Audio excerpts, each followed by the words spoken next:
Registered card only. By default, the registered card only is set as yes. The user with registered card only can access the reader. Leave this setting as default. However, if you want to set as no, press menu, select options and press OK button. Select system option and press OK button. Scroll down until you find advanced option and press OK button.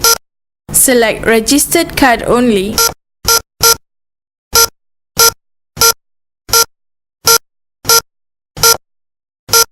And press OK button. Select N for no and press OK button. Press escape button and you will see save appear at the LCD. Press OK to save your settings. Press escape button 3 times to exit.